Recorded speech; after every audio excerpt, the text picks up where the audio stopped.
Hi, Aries, Sun, Moon, Ascendant, or Venus. This is Dane, and I'm going to be doing your September 2021 full moon reading for you. Now, I ask if this reading resonates with you. Don't forget to like, comment, and subscribe. If you're interested in any of the cards that I'm using, they will be listed and linked in the description box below. Now, before we begin this reading, let us clear the energy space, raising your own energy vibration and releasing any negativity. So take a nice deep breath in, exhaling whenever it feels comfortable for you.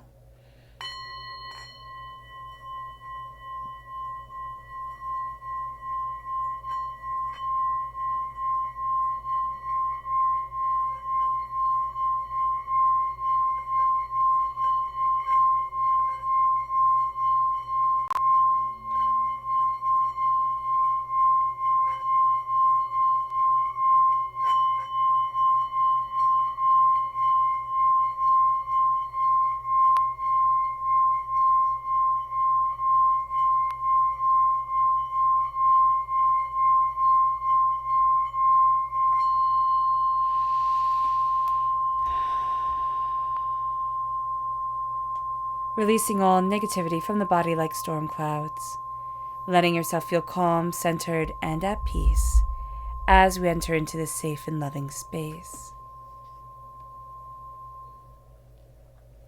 Let's let the bowl sing as we see what the tarot has to say.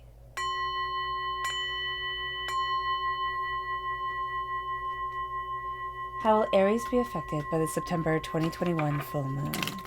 Angels and spirit guides, show me clearly. Guide this reading and show me clearly. Angels and spirit guides. Angels and spirit guides, show me clearly. Guide this reading and show me clearly. Angels and spirit guides. Angels and spirit guides. Angels, oh goodness, and spirit guides, show me clearly. Guide this reading and show me clearly. Angels and spirit guides. Angels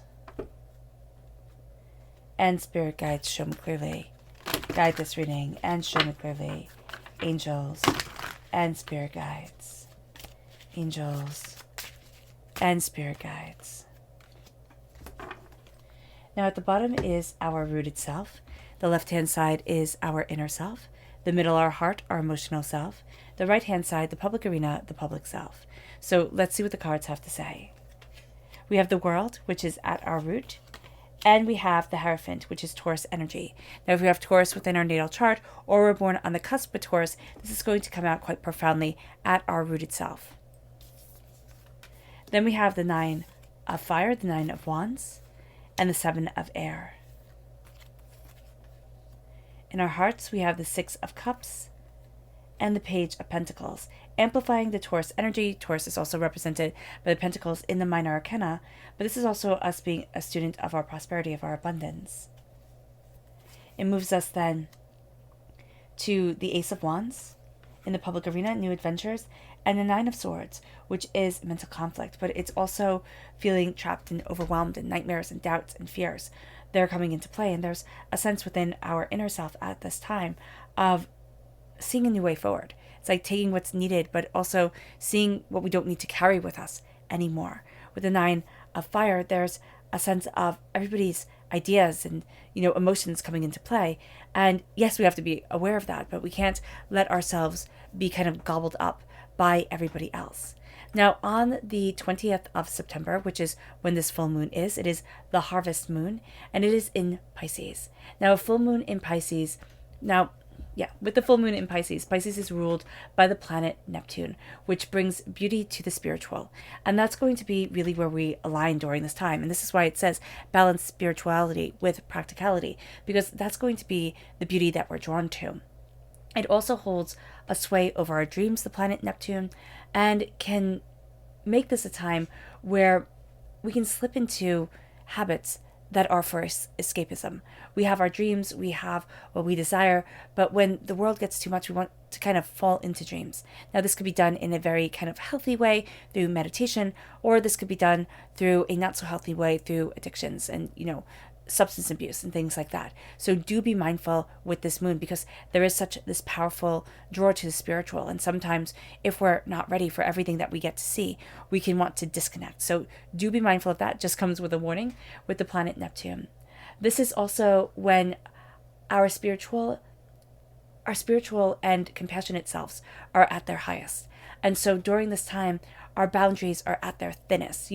We're going to see us really taking things on to the heart, really taking things into the soul. Things aren't going to just kind of roll off like water off a duck's back. So do be mindful of this during this time, because we need to make sure that we cleanse our energy from all negativity, that we really ground ourselves, take walks, out on the grass with bare feet or barefoot shoes, whatever it is that you need to really make yourself feel grounded. Sit outside in the sunlight, or, sit by the window and let the sun come on your face. Now, with the full moon in Pisces, this full moon in September, all right, always brings with it, the full moon always brings with it a sense of our families and friends and close relationships really coming into focus, and also being the most important thing to us, because the sun is opposite the moon. And so we have here opposing forces, coming into play, because the sun is opposite the moon, is opposing the moon. What we're going to see is the opposing forces in our life come into play more and more. And this can drain our energy, or this can really give us insight and really give us passion and beauty to open up doors and break down barriers and move ourselves forward. So that's going to be quite intense. And again, always the full moon brings our intuition and emotional awareness to its peak. Now, Mercury is going to be trine Jupiter, which is astounding. This is amazingly powerful. It brings us optimism, generosity, and good luck, as well as good news. Also, our instincts are on point. We can clearly see what it is that we want to focus on for our future. And this also makes it a great time for networking and socializing, because it's like, oh, I have these plans. I have this door that I'm opening. I have this power that I'm embracing. Our instincts are going to be on point. Just remember that. Now, with Mercury squared Pluto, which is also going to be during this time, this is a little bit more difficult of an influence on us, but also it's not going to be as potent or as powerful as Mercury trine Jupiter. And then we have Jupiter semi-sextile Pluto, which comes into play later on, which we'll get to in a moment, that really helps balance everything out. But what we have here with Mercury squared Pluto is that we're really, really deep thinkers during this time. We really want to know the whys and how comes. We throw ourselves into our research, into our work, really finding out the nitty-gritty about things, or also just being drawn to know more and to know more and to know more. Now, what this can also do is this can throw us down rabbit holes, and we have to be very mindful of becoming almost a little bit obsessive about something, or just going so deep that it can actually wind up shattering us just a bit, especially if what we're looking at, if what we're reading is a little bit darker, has a lower energy vibrational base. That's why it's going to be so important during this time, with the profound sensitivity that is around us, to keep our energy vibration high, to cleanse away negative energy during this time. Now, with Jupiter semi-sextile Pluto, this is going to help soften the energy of Mercury squared Pluto, and also align us with the success of Mercury trine Jupiter. This brings powerful spiritual growth and personal growth for us, and also the ability to create wealth and professional advancements, achievements. So with the full moon in Pluto on the 20th of September, there is so much power, so much beauty, so much brilliance that comes to us. Yes, there's a bit of a trying time, but that's because our sensitivity, our emotional understanding is awakened. Now, that lies true for every single person during this time, and it depends on where they are in their spiritual journey, also where they are in their energy vibration and way that they view their world, how this is going to impact them. It moves us to the new moon in Libra, which I will be doing a separate video on later. And this says a new romantic cycle begins, and that's opening us up to beauty and prosperity and power and alignment with the balance of what we love and where it is that we need to be. It then moves us to the 20th of October, which is the full moon in Aries, which we are astoundingly drawn to because, of course, we are Aries. And this is going to be a fiery climax approaches. It's going to be really interesting to see how that fiery climax approaches for you, Aries, because there is such a give and take during this time. There is such a balancing, a passionate understanding, a moving forward in prosperity, kind of grounding yourself in this waking world with a intensity and a ferocity you might not have thought you had. Now, let's see what energy we have to be mindful of during this time. Angels and spirit guides, show me clearly. Guide this reading and show me clearly. And that's the Princess of Pentacles, which in the Rider-Waite-Smith deck equates to the Page of Pentacles. We have that here at our hearts. We're students of our money. We're students of our prosperity. We're students of our abundance. What we have to be mindful of is being too trusting of those we look at for advice, or being too trusting of those who say, oh my gosh, I have this fantastic plan, this fantastic idea. Trust me, everything's going to work out just fine. This is going to be a time where we have to be a little bit more prudent, where we have to look at what we're developing, why we're developing it, how we're moving ourselves forward. Also, we're going to be very inclined to want to help people, all right? To want to build them up, to move them forward, to see the spark of genius within everyone. And this is going to be a time where we kind of have to step back, because not everybody's a genius. Not everybody has great ideas. And so if we step back and we step into ourselves and we say, okay, this is what I need, this is what I don't need, this is where I want to be, this is where I don't want to be, and really ground ourselves with being students of the seeds that we're planting on this earthly plane, that's going to be highly beneficial for us during this time. It moves us to our chakra energy. Angels and spirit guides, show me clearly. Guide this reading and show me clearly. Angels. It's clarity.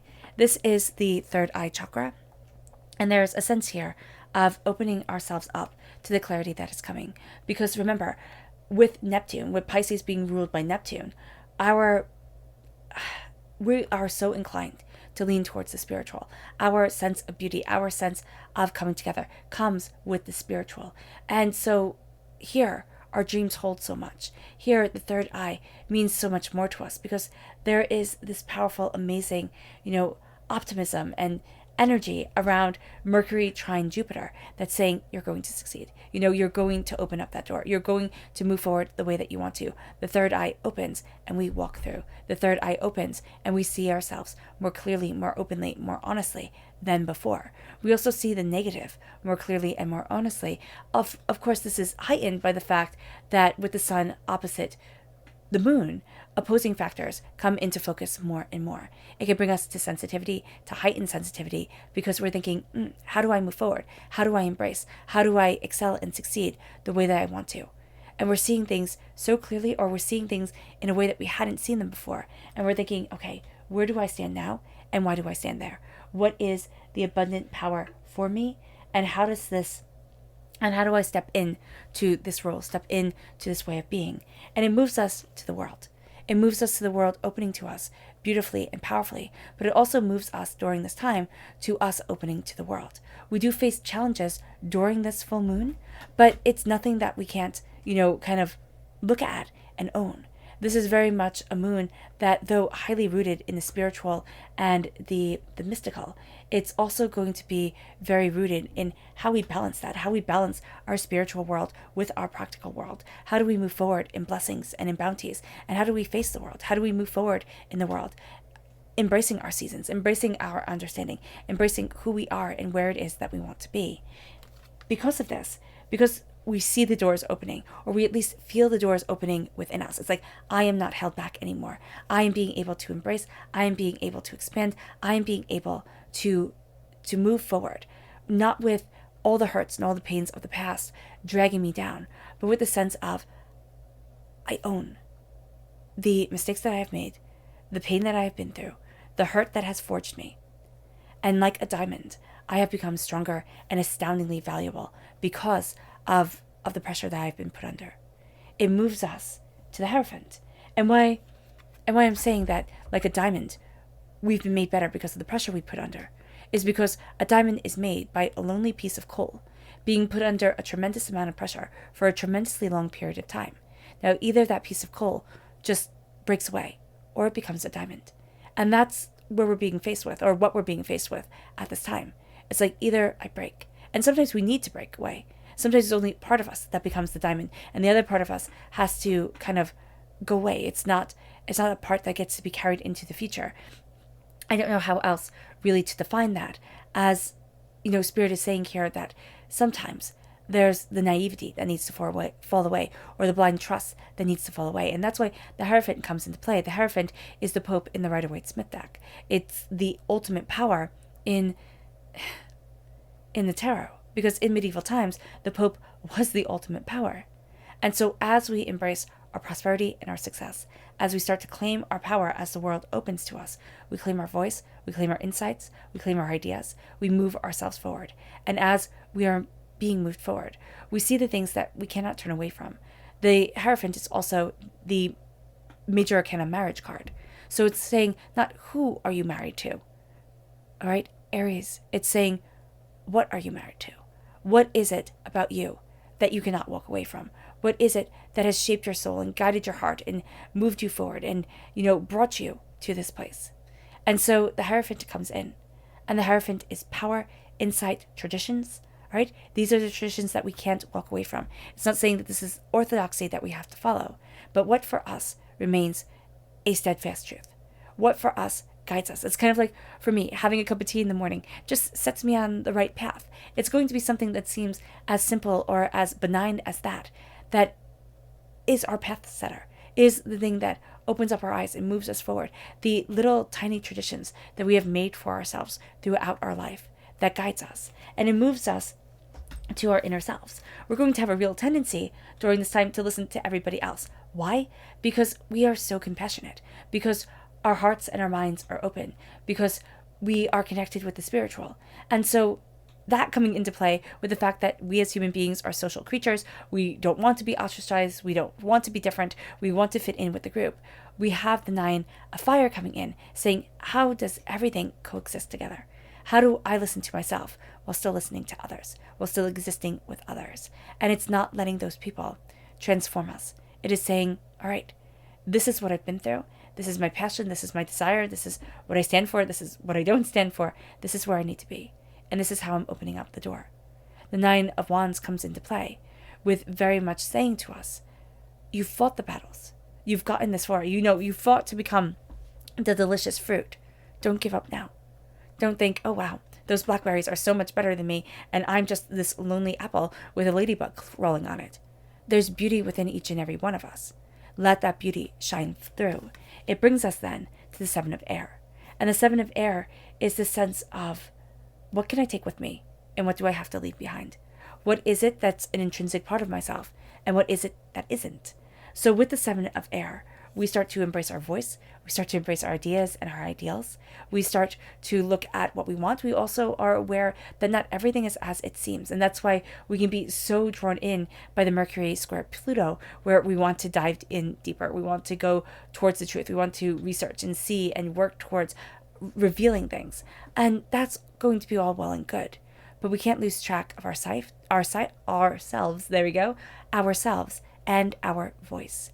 This is very much a time where we see what we need to take and we see what we need to leave behind, what is no longer valid and what is no longer powerful for us.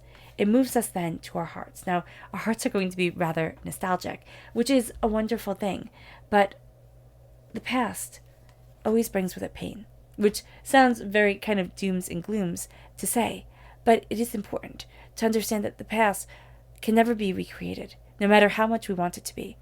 And sometimes, and a lot of times, in our own heads, the moments that we don't want to be recreated play over and over and over again. And so with the 6 of Cups, with the 6 of Cups, we're looking at our way forward through the past, through what we have discovered about ourselves, through what we had dreamt up, through the glorious moments and through the moments where we were told we were nothing, where we couldn't move the way that we wanted to move. We couldn't embrace what we wanted to embrace in life, where we felt stuck and small and insignificant. And so the 6 of Cups is coming through in our hearts, saying you have these dreams of making everything beautiful, and then you have these fears of falling into terrible negative habits that pulled you back. And because this moon has us walking between the world of our subconscious and our conscious, this can be rather intense to deal with. We have to be mindful, again, not to slip away into habits that will alleviate, any of the stress, any of the difficulty. And again, that's just a warning. And it can be a warning like, don't sit down and eat a whole block of chocolate, because you won't feel good at the end, and then you'll just add another worry onto your shoulders. So it doesn't have to be anything big or doom or gloom at all, because this is actually a really beautiful moon. But it's a moon that melds us into our waking world and into our sleeping world, into our conscious self and into our subconscious self. And it does so beautifully, but it also does so complexly, because this is like, at times trying to mix oil and water. Sometimes, not sometimes, it just doesn't mix. But we're going to see that things start to transform during this time. Instead of it being like mixing oil and water, we're going to see that it becomes like mixing pancake batter or something like that, everything coming together, making something delicious. And it brings us then to the Page of Pentacles, being students of our prosperity, of our success, of our bounty, of how we want to move forward, of where we want to be within our lives, while we are students of our earthly selves. This can almost feel, we start to unveil more and more. So while we're students of our earthly selves, we start to see more about ourselves. We start to understand more about the world around us, more about what we want, what we don't want. And with the Page of Pentacles, this also makes us very much a student of what we want to be, of how we equate on this world, like how we move forward in our existence. Because again, this is the melding of the spiritual and the practical. This is the balance of the two coming together. And with the Page of Pentacles, we become a student from our hearts, from our emotional selves, from our spiritual selves, as to how we exist on this earthly plane, how we move forward, what we want and what we don't want, what we stand for and what we will never stand for again. And it brings us to the Ace of Wands, which here it says new beginnings. The Ace of Wands is God's source spirit, however you see the divine, the universe, opening up the door to passion and creativity, saying, this is your fire, this is your brilliance, this is what you love, this is what you want, embrace it. Embrace it and embrace you. Open to your ideas and your ideals, move yourself forward, be inspired, and let that inspiration guide you. It brings us then to the Nine of Swords. So as we have this inspiration coming in, as we're being told to take the wand, which is a gift just for us, because we are fire sign energy, represented by the wand in the minor arcana, represented by the emperor in the major arcana. It brings us then to the Nine of Swords. These are our nightmares. This is everything that's holding us back from using this wand as a torch to lead us forward in the darkness, as a beacon for our hopes and our dreams and our inspiration. The Nine of Swords comes in and it says, this is your doubt and your fear. This is everything that you worry about, everything that could go wrong. How do you handle it?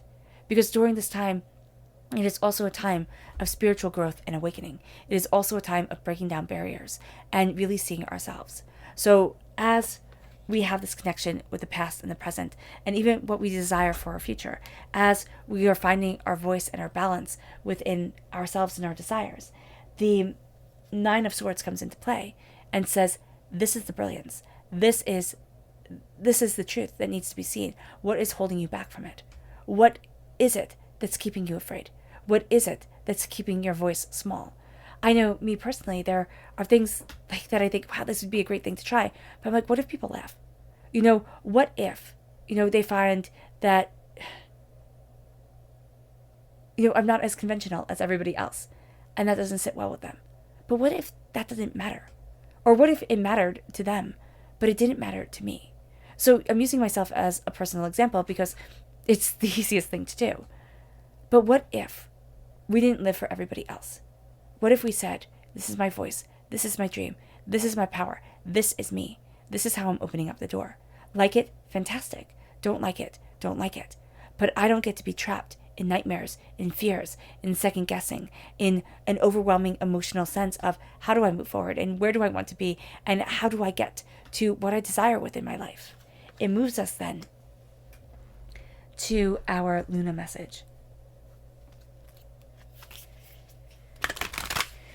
Angels and spirit guides, show me clearly. Guide this reading and show me clearly. Angels and spirit guides. Angels and spirit guides. Angels and spirit guides.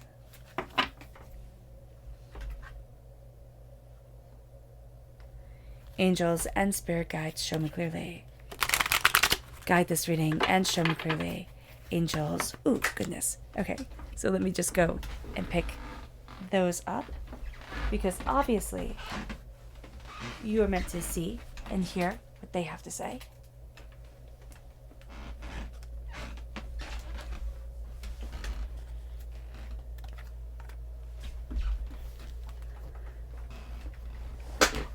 My squeaky floor and chair.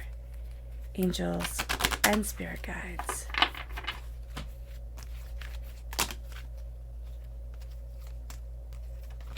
And one bonus. Okay. So at our root, we have nothing is yet set in stone. Patience. Patience. Nothing is yet set in stone. Self-reflection. A time for healing. I like this a lot. The unexpected. You are good enough. I think that's an unexpected revelation for the heart, that you are good enough. I mean, that's beautiful. To our public arena. Fear. Show the world the real you. And the full moon was just in Aquarius not too long ago at all. Well, of course, because now we're in Pisces, but it's the fear to show the world the real you. We were tested on that. We were pushed forward towards that. And the bonus card is the path. What is the path? What if the path isn't defined? What if everything isn't set out in nice little rows for us, which I think life is messy and complex, and it never is set out in nice little rows. So here we have patience. Nothing is yet set in stone. We have the world opening to us, and we have ourselves embracing our traditions. Nothing is set in stone. And we have to have patience with our becoming, with our understanding, the self-reflection, the seeing the self, the embracing the waters, the embracing the spiritual, brings us to a time for healing.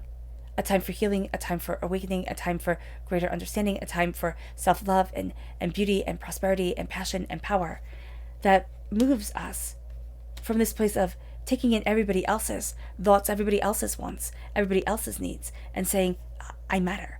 This is a time for me to heal. This is a time for me to balance the spiritual and the practical. This is a time for me to understand. It moves us to our hearts, embracing the unexpected. And it's, yes, being drawn to nostalgia, and also to like self-doubt or self-recrimination over what others have said. It's like curses being spoken over us, right? What curses are the negative things that people say that stick into our heads and make us think we can't do things. And so here, the unexpected comes. And it's that you are good enough. It's that we are a student of our prosperity and our abundance and where it is that we want to be and the seeds that we have planted. And we realize, I'm enough. I can handle this. I can move me forward. I don't have to become anybody else or anything else. I can be me. And I can be extraordinary in being me. Now, it doesn't mean that we kind of keep on chasing something that we're not any good at, or that we say, okay, everybody has to kind of go to the beat of my song and I'm not going to kind of work with other people. What it is saying here is that I'm looking at me and I'm looking at all the different avenues. I'm opening up my mind. I'm opening up myself to see all the different avenues that I can move forward in, to see doors that start to open that I might not even have known existed until I started looking. And that's why we have the kind of diving deep aspect of Mercury square Pluto come into play, which can be absolutely the biggest blessing, because we can dive into this. It's kind of like, okay, well, how do I open up this door? How do I move this forward? This is what I love. This is what I don't love. This is where I am. This is where I don't want to be. And we can dive deep into listening and researching and seeing and discovering. It's a beautiful journey of spiritual discovery and self-mastery that comes into play. Now, we can't go too deeply down the rabbit hole, and that would not be good. But we can also start to go really deeply down the rabbit hole of ourselves and what we love and what we want and where we need to be. And that is extraordinary. Now it brings us to the public arena where we face the fear. We face the fear of showing the world the real you. We were so inclined towards this during the full moon in Aquarius. We were so inclined to letting ourselves shine bright. And during this moon where we are a bit more cautious, but also where we have this beautiful complexity to us. We're thinking, does anything good come out of being truly, openly, and honestly me? Does anything good come out of releasing myself from my fears and letting myself soar And the answer is absolutely yes. Because it brings us to a path that might be unconventional, might be not what we were expecting, but a path that is extraordinary. A path that's leading us on an adventure that we had never envisioned or imagined for ourselves, that has to be embraced and discovered. Now, our subconscious Lunar message is nourishment, and a personal issue reaches resolution. So by nourishing our souls and ourselves, a personal issue reaches resolution. We start to see things more openly, more powerfully, more beautifully for ourselves. We start to call forward a power and an intensity we've been doubting for too long. And this moon says, why? Why are you being held back? Why are you being denied? The full moon always tells us to surrender to the divine. Surrender to the divine, your inner power, your inner understanding. Bring that clarity forward. It moves us to our subconscious chakra message, which is personal power. This is the solar plexus chakra. I'm embracing my personal power, my intensity, my focus, my greater understanding, my soul and myself. And as this is done, it moves us to the energy to be mindful of, which is the hierophant, which is blessing us at our root. But we also have to be mindful of not to be inflexible, not to say it is only this way and no other way. There is a million different roads we can be walking during this time, a million different ways we can be being inspired. Let us embrace this complexity of understanding. And we're going to be drawn to people who have this rigidity to them. And we're going to have to be mindful not to let that rigidity become our story. It moves us to our subconscious rooted message, which is death, the dying away of the old self, the rebirth of the new, embracing the shadows, embracing the unseen, embracing the transformation. And that's going to be a very powerful thing for us during this time, because we actually feel as if we're being reborn. We actually feel as if we're stepping into a greater power. It moves us then to our subconscious inner self, and that's the Three of Water, the Three of Cups. The Three of Cups is leaving behind heartbreak and pain and disappointment, leaving behind the people who raised their cups to us but couldn't celebrate us, and starting to be able now to see the people who could celebrate us, but also seeing us being able to celebrate us, to embrace us, to move forward in passion and instinct and idea and determination. And this moon is astoundingly powerful for you, Aries, especially if you're born on the cusp with Pisces. There's just a pull that I keep on seeing with this moon that like has you and Pisces just intertwined. Yes, very much so. And it's this beautiful dance of the fiery climax and the spiritual and practical, reality coming into play. It moves us to our subconscious emotional self. And that's the Nine of Wands. Now that has come through in our inner self, where we cannot listen to everybody and everything because it will batter us, it will break us, it will bruise us. We have to look at our minds and our souls and ourselves and our desires and be able to say, I've withstood so much. I can stand within my truth, within my discovery, within my voice, and within my passion. Our careers, our fire, the reason we get out of bed in the morning, that's so important to us. We don't want to lose sight of it. It moves us then to our subconscious public self. And that's the Ten of Cups, joyfulness. And they all live happily ever after. The Ten of Cups is love and happiness and beauty and growth and power and good luck and generosity and good news and optimism. Everything that Mercury trine Jupiter brings to us. But it's also telling us that our happiness, though defined simply as the word happiness, shows itself differently in each and every one of us.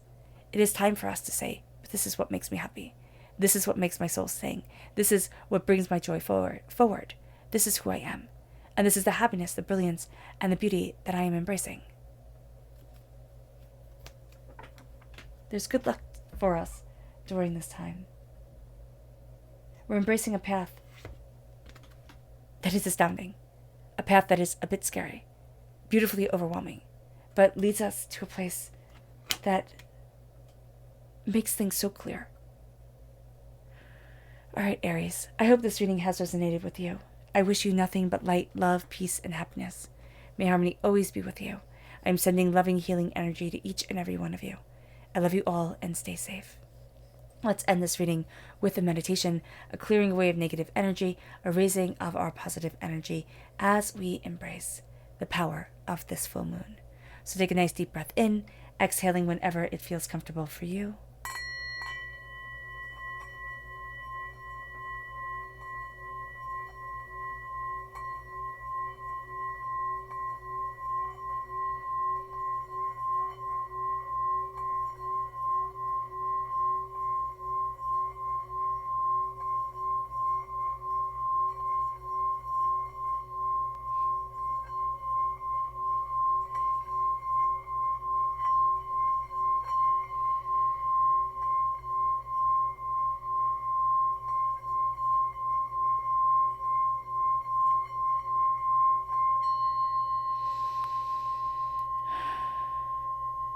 May you move forward in peace and in harmony, Aries.